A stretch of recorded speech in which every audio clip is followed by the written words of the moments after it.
This year, 2022, CASPer is back with a vengeance. It now has a video response section, which adds a whole different layer of complexity to the exam. Fortunately, I scored a 4th quartile on CASPer last year, and we're going to be going over everything you need to know on how to ace the new CASPer 2.0. A quick disclaimer before we get on with the video. I know we took the CASPer test last year when there wasn't a video section, but we also went through the med school interview process, and CASPer and the interviewers have a lot of things in common when they're evaluating our responses. Also, the logic behind answering the video section is pretty much the same thing as answering the typed section, so trust us when we tell you we know what we're talking about. Some of you may be confused when I say CASPer, so let's go over a quick overview. The CASPer test is a situational judgment test that looks at how you respond to difficult scenarios. And this essentially is trying to tell medical schools whether you'd be a good doctor or not. More and more medical schools are adopting this test, so you need to know how to do well. This all should tell you how important CASPer really is. If you go in there unprepared, you're potentially going to come out with a 1st quartile score, and you're going to feel this later on in your med school application process. So really pay attention to what we're going to say, because we're going to give you everything you need. CASPer has 2 components, the type section and the video-based section. We'll only be focusing on the video-based section for this video, but if you do want to know how to do well on the typed section, check out this video. The video-based response section consists of 6 prompts. Out of the 6 prompts, there are 2 word-based prompts and 4 video-based prompts. And for each prompt, you get 30 seconds to reflect on, and then after you move on into the questions. Now for the questions, you only get 10 seconds to read them and also reflect on them in the 10 seconds. And then after that, you move right into the 1-minute recording phase where you record your answer for 1 minute. So the pressure is really on. Let's talk about some of the hardware you need. If you don't have a high quality laptop camera, I would really suggest investing in a good quality webcam.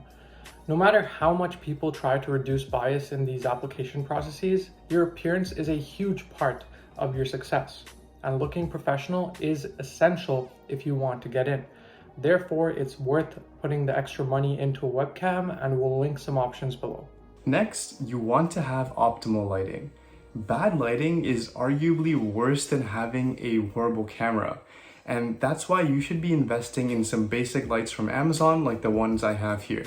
You can position them on opposite corners of your desk and angle them at 45-degree angles to your face so that the maximum amount of light reaches your face. Also, you need a stable internet connection. And I'm going to repeat myself because this is the most important part for the CASPer test, which is a stable internet connection. You're going to do the test at home on your laptop or your computer, and the last thing you want is the Wi-Fi to crash when you're trying to answer the questions, and it's just going to lead to unfathomable stress or anxiety. You can test your internet connection speed by doing an online speed test, and then you can input those values back into the CASPer system requirements test. Now let's move on to the most important part of the video. How do you prepare for CASPer? So there's this one tip that we've said over and over again, but it is literally the best tip you're ever going to get for CASPer. Focus on structure. Structure is absolutely everything when it comes to CASPer, because if you don't have a structure, you will 100% struggle on the exam. And what I mean by structure is that you have a set introduction and conclusion sentence no matter what the prompt is, so that you know exactly what to start with and what to end with. Then you need to think about what you're going to say in the middle. Try to create a foolproof structure for your answer so that all you have to do is switch out the details, and then you should be fine for each new question that you get. Let's go over an example. Wait a second. Before we move on in the video, our statistics show that 90.1% of you are not subscribed to the channel. If you find the information useful and you enjoy our videos, please click the subscribe button right now. Let's get back to the video. Your first sentence could be, "This is a difficult situation," and I would approach it in a non-biased manner. After that, you can state what the problem is and then present both sides. You can end with something like, "I would do X because the pros of the situation outweigh the cons of the situation." Ultimately, this is just an example, and you could make whatever structure works best for you. Next, after you watch this video, I want you to write down 5 of your most meaningful experiences. And by meaningful, I mean something that you learned a lot from and something that you can talk about for hours and hours. And make sure that those meaningful experiences actually reflect something that you've learned. Now, they don't have to be something crazy. They could be something as small as playing a sport or playing an instrument. These are the 5 experiences you're going to fall back on whenever there's nothing to write about. The logic behind this is that there are different evaluators for each scenario on CASPer, so they don't know what scenario you used in the past question or the next question. Therefore, you could just keep using the same scenarios and save a lot of time that you would have wasted thinking about what experience to use in each scenario. Got him! Got him! If you're struggling to think about those 5 experiences, look at CASPer's key characteristics on their website. This is what the evaluators are looking for in your answers, and try to model your experiences based on those key characteristics and how you best show those. Now what you have to do is practice, practice, and practice. Use an app like Photo Booth because it has a timer in it, and you can actually time yourself when you're answering the questions, and try to actually answer the questions as if you were doing your CASPer test.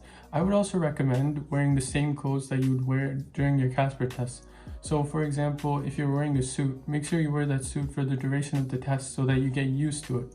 Although all of us have gotten more than enough experience looking at computers than we should have, most of us don't look at the camera when we're actually recording ourselves.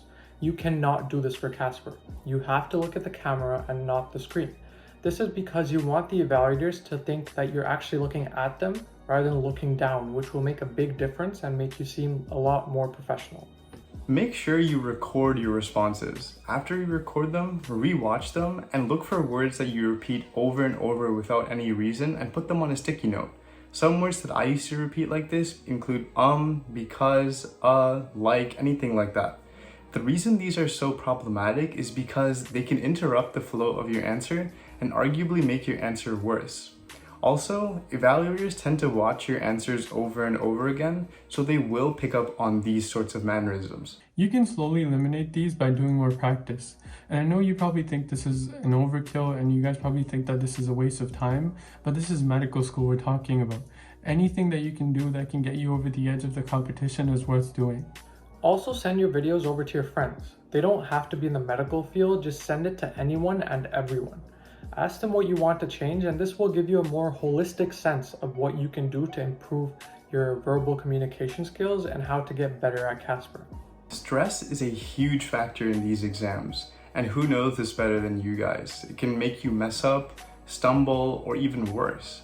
What helped me manage my stress levels is when I'm talking, I tend to talk a bit slower so that I result in less rambling and that I can pay attention on exactly what I'm saying. Also, some of your answers may not be perfect, and that's completely fine. You just need to make sure that those mistakes don't affect your future performance on the next scenarios. Before we end this video, let's talk about testing. What can you do to ensure that you execute what you have prepared for? There are a few things. Before you sit down to take the test, just take a few deep breaths, tell yourself you're going to get that 4th quartile, and maybe listen to some motivational music or some calming music, whatever gets you to your optimal arousal level and get you ready to in that fight mode to actually tackle this test. You can also practice tongue twisters. You don't need to do too many, maybe 2 or 3, but it can really help your articulation as well as your confidence while you're talking. This will also help you avoid slurring any types of words. Finally, dress for success. You can wear something formal but also comfortable because you are going to be sitting for over 2 hours, so please keep that in mind. And that brings us to the end of the video. We hope this information helped calm your nerves down for your upcoming test. And if you have any questions, make sure to leave them in the comments. We always reply to them. And like and subscribe because we have more future videos coming up. See you guys next week.